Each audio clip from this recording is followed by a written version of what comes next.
Hey, hey, hey. What up, good peoples? What up, what up, what up? What's going on? What's going on? Hey, welcome, y'all. Welcome. Yeah, I take a deep breath. yeah. Deep breath.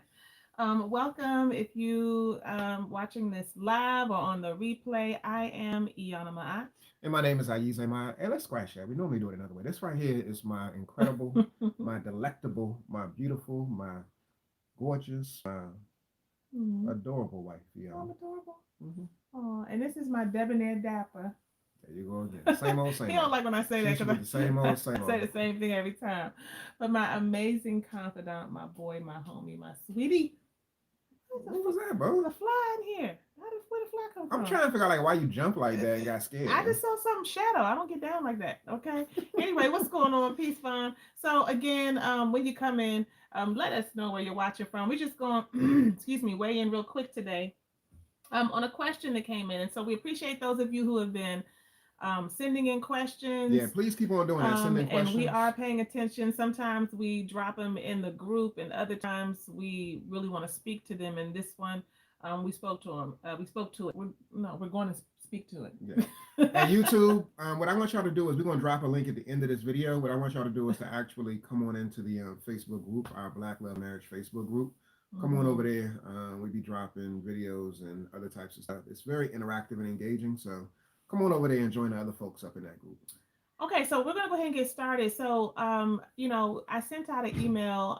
If you're not on the email list, um, we'll drop something for you to get on the list. But I sent out an email list to let folks know that this will be coming out, and I wanted us to answer this question.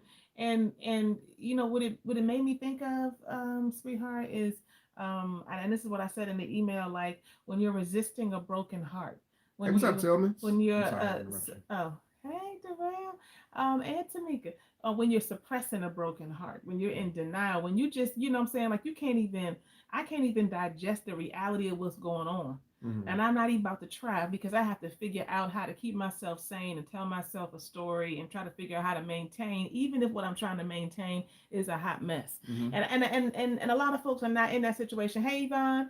But there are folks who are and who may identify, maybe not with this question that came in entirely, but with some parts of it. So I'm going to read it.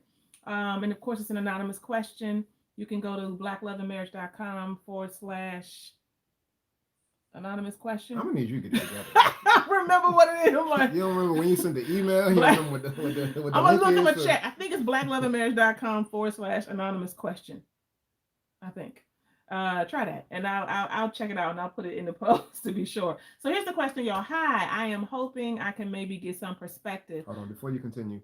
Hey, this question right here is specifically, of course, we want everybody to chime in because everybody may have a unique perspective and experience based off of just who you are, who maybe some of your family members have been in, what they've been engaged in.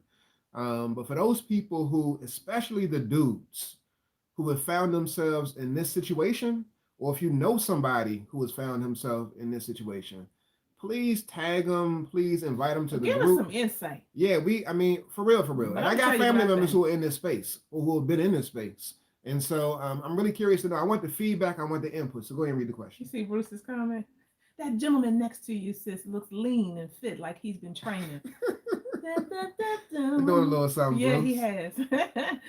Okay, y'all. So she says, "Hi, I am hoping I can maybe get some perspective. I'm a little hesitant to ask this because in the end, I feel the answer will be that I was foolish in the first place, but I will have some courage." I just want to go ahead and give her some kudos right there for just saying I'm gonna have some courage anyway. She says, "My husband says I am too emotional. I make him feel like he's not doing enough because I sense at times that he's pulling away emotionally. He only wants to work on the business now and not the relationship because he says he can't deal with that and needs to work on things inside of him. And also, he says we move too fast. And he didn't wait for an answer from God before he proposed. Da, da, da. Oh, Lord. And that it's not our timing right now. But ain't they already married? Okay, let me see. According to her. What? Well, did he propose? Okay, no, she said my husband, they married. Mm-hmm. I don't know what to do. This is what she's saying. I don't know what to do or where I stand. I admit I have been more clingy with not being able to see him even more since coronavirus because he's in prison. The only closeness I can get is with the phone, and any silence I get, I worry. He has backed away a few times when I open up, and because I know my traumas, I try to understand his. But the feeling of abandonment takes over. And if I don't grasp, I will just run. And I feel like ending it, but I love him. What am I missing? I'm so lost. That's it. So yeah, so I said a second ago, What y'all y'all, think that about that? that we want people who may have been in this space or may have had family members, whether you're the woman or whether you're the man, have had family But members. what you think though? What do I think? You keep talking about what other people. I'm just really I got some curious. thoughts. Yeah, yeah, I got some thoughts too. So the first thing that jumped out to me was this: that she said my husband, but then he said that I moved too quickly when I proposed. So I'm not really clear I that think they're they're married. actually married. And the reason why I said it is because sometimes now women, y'all might be guilty of this, Oh, but sometimes we prematurely anoint or appoint our relationship to a certain status because we wanted to oh, be in a certain place. my. And so you might be calling him your husband because that's your comfort zone. That's what you aspire for your relationship to be. But he may have just simply proposed. He said, "I'm just your fiance, kinda." You Yeah, done already yeah. called me your husband. I may have just simply proposed and I was looking and moving in that direction, but now my circumstances have changed. So I'm trying to pump the brakes, but you got me as being your hubby. And I'm not even there yet. And so that really could be a reality of what's going on in this situation right here. So just a quick recap. Husband is in jail. He proposed. She's clingy. He wants her to back up. He says she's too emotional. She knows that she can be clingy, but she has issues around abandonment, and she really, holds on tight.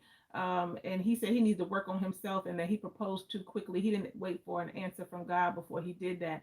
And he trying to work on the business. Let me tell you something. He getting it. He in jail. He working on the business. He got to work on the business. He cannot pay attention to you right now, sis. Right? Like, I mean, what's up? So, I mean, the thing that stands out to me, and we know the relationships get started in all kind of contexts.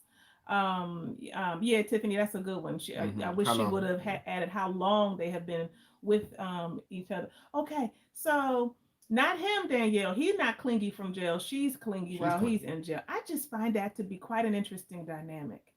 I find that to be quite an interesting dynamic that someone else is in jail, is locked up, is confined, and she's clingy. She's wanting him to pay attention to her and to lean into her. And I'm not saying that that dynamic cannot happen, but And it's understandable. there's something that rings a little amiss, a little off. Like, he's saying to you, I think I proposed too quickly and I came, into this relationship too quickly. I need to work on some things inside of me. And yet she's wanting him. Something about that says, is there a little bit of thirstiness going on? I'm just going to be real with you. Like, there's some level of, and again, I don't know how long they've been together. I think that's a very big piece that's left out here. But regardless, sometimes we're wanting people, wanting energy, wanting a certain situation, wanting a context, wanting to have a title, wanting to be loved, desperately needing to be loved and to be felt and to be affirmed. And we will do it by any means necessary, even if this person, it's not so much that he's in jail. People be in jail. I mean, that's just real life, right? Like, folks go to jail. You know what I'm saying? You with them when they get out. But he's telling you that he's not ready. And yet he's, still, I guess, married to you. I think that I when folks guess. I That's not think clear. that when folks set a boundary, and I think that's what he's attempting to do. He's attempting to set a boundary, that we need to respect the boundary. We try to figure out how we can Mm. work around that. And my sister says, I feel like it's ending. I feel like ending it, but I love him. What am I missing? I'm so lost. Mm. And so the thing I would say, sis, that you are missing is you're missing the ability to have a practice for yourself outside of your relationship with this man, that allows you to plug into yourself and just recognize, like, what's going on with me? What energy am I sending? What is it that I'm trying to get from this situation? And Tiffany, you're right. Sometimes women hear what they want to hear instead of what is actually being Yes. said. Yeah. I do think that, and she says that he says, now this is the piece I think we can all transfer to our relationships in general. She says, my husband says I am too emotional. I make him feel like he's not doing enough. like he's not doing enough because of her emotionality. We've talked about that a lot with couples that we Mm-hmm. work with, and in our own relationship, we've seen that sometimes. And I just want to say that we can all pull from this that, whether it's the woman who's, emotional, which is not a bad thing in and of itself. Sometimes we use that as if that's a bad word. She's Mm-hmm. emotional, but that's our gift that we're able to touch into, and really get in alignment with our emotions. It doesn't mean that you're not doing enough. And I remember early on in our relationship, we just said this not that long ago. I don't know who we was talking to. I think we was in a session, Yeah. and I remember in our counseling early on, my husband would talk about the fact that I was like kind of over the top and dramatic, and Mm-hmm. I was feeling real disrespected. You using the words like she's dramatic and she's this and she's that, right? Instead of being able to understand, where I was coming from, that I'm passionate, and what we were able to pull out of that time in counseling is that I am emotional. It is to be valued, and you have to make room for the person who may express themselves emotionally. Doesn't mean you can just pop off. You can't just pop off and Mm-hmm. say whatever, whenever, however. But it's not a reflection on you. And I think that you were taking it in. I can, I'm gonna let you speak, Yeah, yeah. but you were taking it in a way like that. It meant it was some type of commentary on you, which makes men just get still. They just like, I Mm-hmm. don't even know what to do with that. Yeah, and so I mean, yeah, definitely. So the way my wife's emotionality definitely had an impact on me, and left me with the perception that she was through, she was done, she was fed up, she didn't want to rock with me the same way that she was rocking with me before, and so I was heavily impacted by how she presented, and so yeah, it does have an impact. But what I'll say is that again, you got to get grounded in yourself, and so for black men, for just men in general, regardless of how your wife, how your woman responds, what is your center? What is your nucleus? What is your core? What are you standing on? If you're constantly if you're constantly revolving around your wife's position, her predicament, how she's showing up, how she's acting, how she's emoting, then you're never really standing still in your space and getting grounded in where you are. And so, what's really important for us as black men or for men in general is to just really get grounded where you are and know who you are. And despite how she's reacting, despite, I'm gonna use this word, the histrionics, you want to make sure that you get grounded I and, don't even and know what and that means. stand in your space. And so I just wanted to say that piece. But what's interesting to me about this question is that when it comes to how this sister right here is showing up, like the reality is that when you're in a relationship, and I've seen this and I've heard this from a number of different people that have been in this predicament in terms of being locked up, like they'll let the woman know, leave me, I'm good, Hey, Vanessa. allow me to be in my space, I'm trying to do my bid on my own. And so these are people who are in relationships and they're dating, but the sister is like, no, I need to stay. I need to roll with you. I'm gonna remain committed. I'm gonna remain loyal. I'm gonna remain down with you.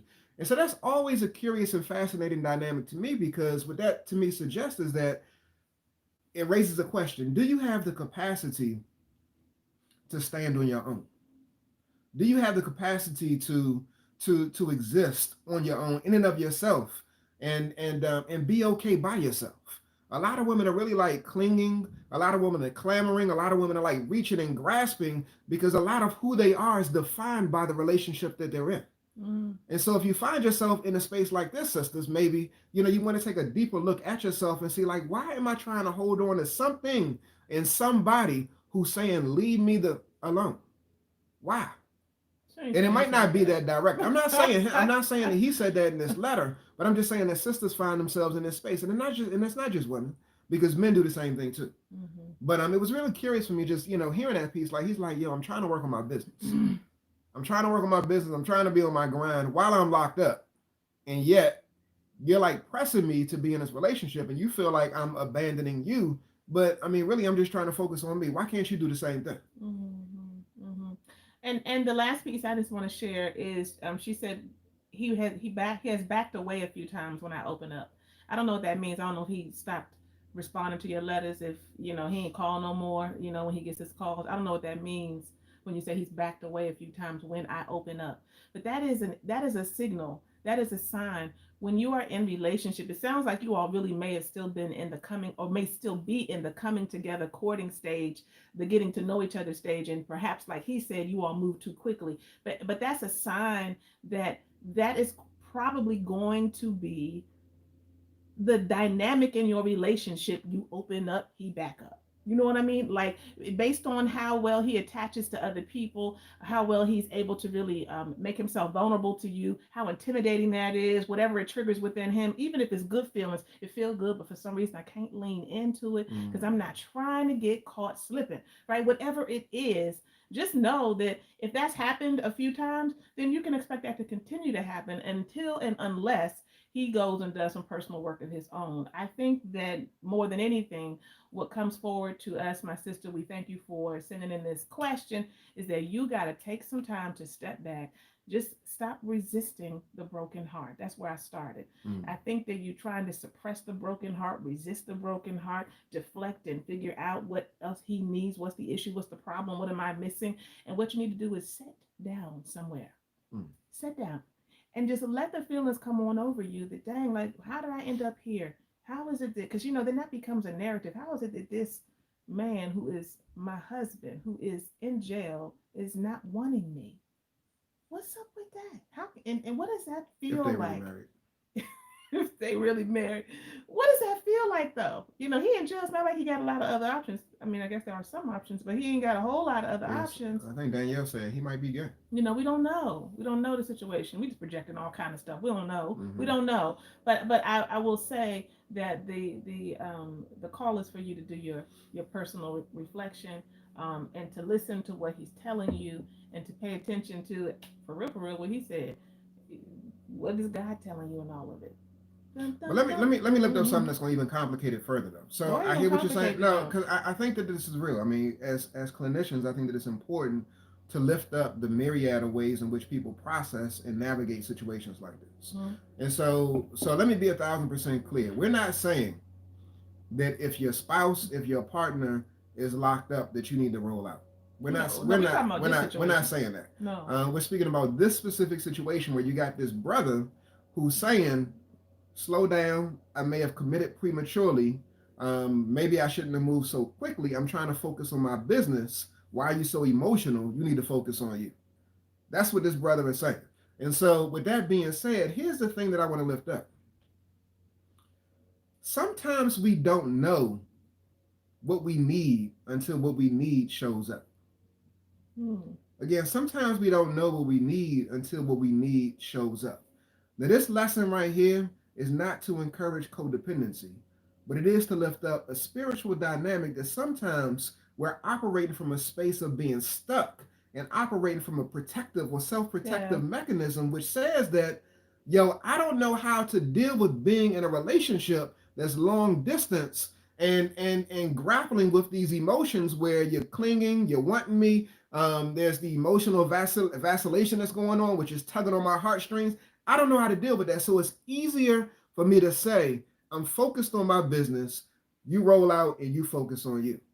Again, That's true. sometimes we don't know what we need until what we need shows up. So just because he's saying That's that, what Danielle said. it does not mean that he don't want you to pursue him. Where you going with this? You see my wife's face. Again, sometimes we don't know what we need until what we need shows up. Now, what I'm saying is that there's a number of situations where people are expressing that. Got your face frowned up. I'm just And wondering. again, I said a moment ago, I'm not trying to encourage Yeah. codependency, I but don't this want is a no. spiritual Don't and a be bigger chasing principle nobody. here. He can't even This is run. this is a spiritual and He can't even run here in jail. And a you gonna bigger chase him? principle here. But it's growth that's happening for both of them, regardless of whether what she's doing and what he's doing as well. So he may be stuck, and it may be her need to pursue. And so all I'm saying is that, like, so if he's in that space, even if he's saying no, there's lessons that's going to be learned whether you back away or whether you pursue. The question is, he actually may need for you to pursue and doesn't know Yeah. it, and don't know it. So real talk. That's real. That's It, real. it's and And you can't a, I mean, a real relationship is not just I set my boundary and that's it, and you yeah. tell me. I mean, we do cross the line at times. He's crossed the Mm-hmm. line for me. Mm-hmm. I crossed the line for him. Yes. Right. Say that one But more time. Just say that one he's more time. crossed the line for me. I crossed the What would line you for say before him. that? That's what relationships are. That's what real relationships Mm-hmm. are. But you have to be very vigilant. Be very vigilant because you can say, I'm here, right? I'm here, and I want you to know that I'm here, for as long as I'm here, and I'm open to you. But you ain't got to be, sitting here waiting and, totally availing yourself, cutting out and shutting out any other opportunities, right? Mm-hmm. Like I think there's a healthy way to do that. Yeah, So I mean I'm boundaries. not really about setting yourself up to be chasing somebody Mm-hmm. or to, but I do understand the heart of what my husband is saying, which is that oftentimes we're resisting the very thing that we really want. It does take somebody who has the most insight, and I really don't like it for this situation with the stuff I'm saying. For him being in jail and him telling her I'm not really with you. But in your regular everyday relationship, somebody got the most insight. That person has to use it. Mm-hmm. Why I gotta use it? Because you got the most insight. Mm-hmm. Somebody has the most courage. Someone is less afraid. Someone is able to push forward more. It's not fair because it's you most of the time. Why is that? Well, it's just the way that it is. We got to stop counting, all of this stuff, and we got to be willing to do what it takes and cross the line sometimes for our partner. That's a real relationship Mm-hmm. because it may be you in this season that's crossing the line, coming and pursuing and getting and sacrificing a bit, and then later on at another season and another stage of the relationship, it's your partner who is crossing the line for you. That's what love is. It is about taking care of yourself. It is about good healthy boundaries. It is about expressing yourself Mm-hmm. and making sure that you get your needs met, and that you don't just talk about what you don't want, but you also talk about what you do need so that you can make Yeah. it clear for people. It is about all that, but it is also about being able to get in tune with the spirit of the relationship, Mm-hmm. and be emotionally attuned to your partner. And sometimes when it doesn't seem like, what I'm saying, like this, that don't seem right. Why should I have to do? Because you got the most insight, Mm-hmm. because you have the most courage, because you are in a place where you can see things that your partner cannot see right now, and because you have come to help them heal. And in your coming to help them heal, you think you're doing it for them, and oh my goodness, it really is for your growth and your evolvement and your stretching. And so you are also healing and growing at the same time. So that is true. So let But I us don't ask want her to this. be chasing the man Yeah, in and I jail. don't. I mean, there's always a boundary, so you should I always don't. establish a limit. Whenever I go running, like it's one thing to say I'm going running 3 miles, I'm going running 5 miles or whatever. So when I say that, I'm actually establishing what my destination is and the limit that I'm going to be running for in terms of time, in terms of Yes, distance. yes, yes, And yes, so I established the limit. yes. That's up to Hmm. me to make a decision when I get That's that good. limit whether or not I want to go further. But it's sister, What's the and I point of setting a emphasize, limit? Now, I remember, no, he could be a little codependent yeah, sometimes, and yeah, but I want to I'm like emphasize this. boundaries. I want to If emphasize you this. set a limit, when I get there, I'm gonna see if I'm gonna stretch the limit. I'm gonna Set see the if I'm a limit stretch. on That's, purpose. but even if I see if I'm a stretch a little bit further than what the limit is, then I can. It's only gonna be but so far. So there's even Okay. another limit after the initial limit. And so once that's hit, then I'm done. All I'm saying is that there is a time period when I'm finished running. You can't run forever. Can't none of y'all on this live stream run forever. Mm-hmm. There's a finite amount of time, a finite amount of energy, a finite amount of effort that you're going to be able to put into a single session of running. So once you hit that limit, once you establish what that limit is, then it's up to you to make the decision whether or not I'm gonna stop and go in a different direction, or whether or not I'm gonna make the decision to keep going. What I would highly encourage you to do is to establish the limit, trust the process, respect where you are in that process, and really all it's about is really establishing a boundary. Once that Well, boundary is set, I'm honor that boundary. I'm just gonna have to lift up, and if the other person got their back to you, and they hiding, and they dipping and dodging, and they telling you, I don't, no, you need to go on and focus on yourself. I'm trying to focus on me. Maybe you shouldn't run. Da, da, da, maybe you shouldn't run. I ain't saying that you can't turn towards them. I'm not saying that you can't express how you feel, but I'm saying you need to take care of yourself. And when people tell you where they are, respect that. Respect what they tell you. And thank you, Yvonne. Respect yourself. Hmm. Mm-mm-mm. Yeah, that's it, y'all. What y'all think though? We see y'all. I want to know what they think. Do y'all think that she should stay, go, what? What? Drop a comment like and say, do you think that she should stay, or should she Look, just focus on he self? might be like, I'm not responding to you because I told you to go somewhere. And so Danielle says you cannot force yourself into someone's life. Oh, Danielle, that's good. He's forcing her to grow. Mm. Yes, yes. Right. There's all every that's all life is about, and that's all relationships are about. There are opportunities for us to grow. She also said focus on you. Yvonne says self-reflect. Mm-hmm. Hey, Selena. So yeah, Fine 29. Hey, sis says focus on Focus on herself. yourself. Yes, yes, yes. Okay, Yeah, guys. we would So agree. Focus on yourself, sis. We appreciate you all listening in. Yeah, that's right, Daryl. Black love has to be taught. Mm-hmm. Yes, black love has to be taught. So we will be back on tomorrow. I don't remember the time right now. But send your questions, reach out to us, connect with us, stay engaged, and continue to be intentional in your relationships. And remember that relationship work Mm-hmm. is personal work. Yes, it It's is. personal work. So we appreciate you, and we'll see you next time. Bye, y'all. All right, y'all. Peace.